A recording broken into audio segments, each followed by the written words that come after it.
What if I told you that your kindness is making you weaker, that every act of goodwill you offer is being turned into a weapon against you? The truth is, unchecked kindness doesn't make you noble, it makes you vulnerable. And unless you learn how to wield it like a blade, it will be the very thing that destroys you. Stay with me until the end, and I'll reveal the one Stoic principle that will protect your kindness without letting it become your downfall. There is a weight that crushes the soul of the kind-hearted, the weight of unguarded kindness. In a world where virtue is mistaken for weakness, kindness becomes the gateway to ruin. We do not say this to extinguish goodwill, but to illuminate the need for fortitude, for discernment, for self-command. The Stoics knew that to be indiscriminately kind is to invite chaos into one's life. They taught us that kindness, when unchecked, turns into submission. It is time we learn to wield it with the precision of a blade rather than let it become the noose around our necks. Mercy without judgment breeds tyrants. Seneca, in his wisdom, warned us to show mercy without judgment is to arm the wicked. When kindness is given freely to all, without examination, it nurtures entitlement. The more you feed an ungrateful mouth, the hungrier it becomes. The more you forgive an abuser, the more they grow emboldened. A true Stoic does not let their mercy blind them. We must see people for what they are, not what we wish them to be. True kindness must be measured, given to those who deserve it, withheld from those who seek to exploit it. Mercy, when misplaced, creates monsters. History is littered with rulers who rose to power through the unchecked benevolence of those who believed they could change them. Look at the tyrants of the past. Many were not born oppressors, but were allowed to become them because no one held them accountable. If one constantly forgives without consequence, they are not practicing kindness. They are fostering corruption. Consider the person who constantly takes advantage of your generosity. Each time they wrong you and you excuse their actions, you are sending a signal: there are no repercussions for mistreating me. Such a person, emboldened by your leniency, will continue to exploit your good nature until your kindness is no longer an act of virtue, but an act of self-destruction. Therefore, we must practice a tempered form of kindness, one guided by judgment. This does not mean withholding compassion altogether, but rather directing it where it will be valued and reciprocated. To truly act with wisdom, we must learn when to extend mercy and when to withdraw it. Otherwise, we risk empowering those who would only bring harm. Your kindness will be used against you. Marcus Aurelius, the last of the 5 good emperors, understood this truth. The impediment to action advances action. What stands in the way becomes the way. But what if the obstacle in your path is the very kindness you have extended? What if the goodness you pour into others is repurposed as a weapon against you? This is the fate of the naive, the ones who mistake generosity for a shield, when in reality, it is often an exposed vein for leeches to feast upon. To be kind is to reveal your nature. It is to show that you care, that you are willing to give, to bend, to accommodate. And the moment this is recognized, there will always be those who seek to exploit it. A favor granted once turns into an expectation. A helping hand offered today becomes a demanded obligation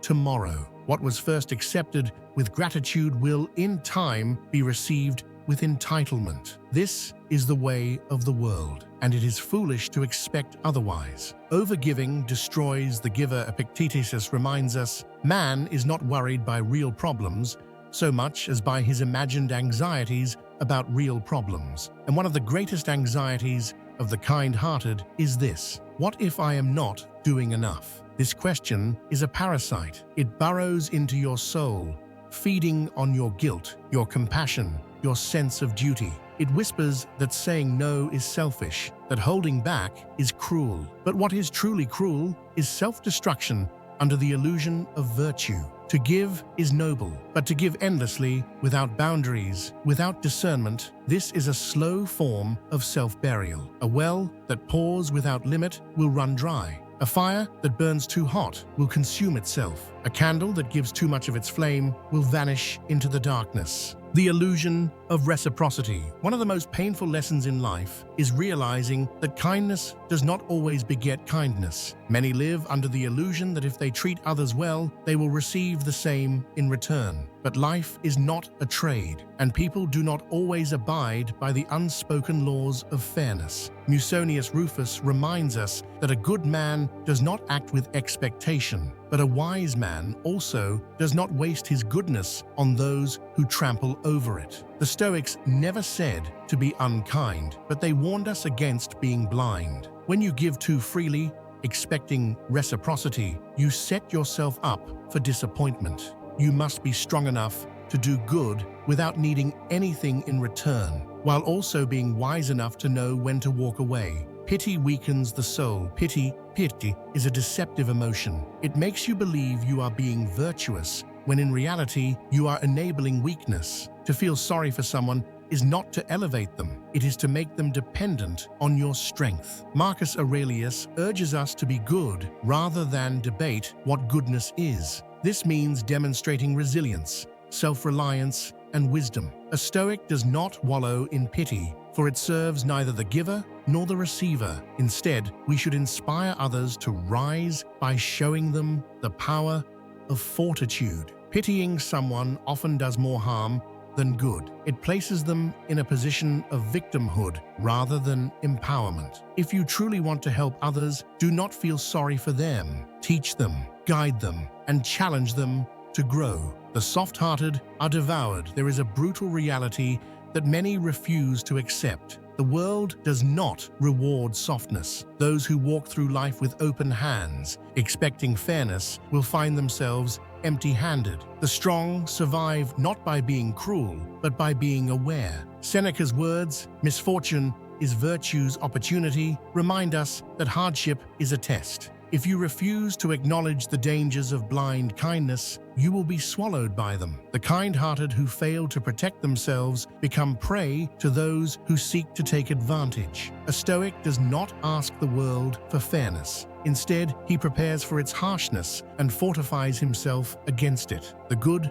must be guarded, sharpened, and unyielding. Only then can kindness be a force of strength rather than a source of ruin. The price of saying yes. Every time you say yes to others, you risk saying no to yourself. Overcommitting to people who drain you is a silent form of self-betrayal. Marcus Aurelius reminds us that distress is not caused by external things, but by how we perceive them. Many feel guilty when they refuse to help, but this guilt is a false construct. If your yes comes at the cost of your well-being, then it is not kindness, it is self-sacrifice. A Stoic values his time and energy. He does not waste them on those who demand without giving, who take without gratitude. Learn to say no without guilt. Protect your peace, for no one else will do it for you. Controlled kindness is true strength. True strength lies in controlled kindness. It is not about being cold or ruthless, it is about being deliberate. Epictetus taught that freedom comes from disregarding things beyond our control. This includes the opinions of those who judge our kindness. Many fear being seen as cruel if they set boundaries, but a Stoic knows that unchecked kindness is not virtue, it is submission. To be truly kind is to be wise in its application. Give where it will make a difference. Help those who will grow from it. Love, but never at the expense of your own strength. The world does not need weak kindness. It needs wise kindness. Kindness is a force, and like all forces, it must be tempered by wisdom. We are not here to be consumed, to be weakened, to be used. We are here to stand firm, to see the world as it is, to sharpen ourselves against its harshness. Do not let misplaced kindness be the chisel that carves away at your fortitude. Guard your generosity, wield it wisely, and you will remain untouchable. This is how we endure. This is how we rise. This is how we become untamed. If this message resonated with you, if you've ever felt the weight of misplaced kindness, then take a stand with us. Like this video to spread the wisdom of the Stoics. Comment below with the lesson that struck you the hardest. We read every word. And if you seek more unshakable truths to sharpen your mind and fortify your soul, subscribe and join us on this path. The world rewards strength. Let's build it together.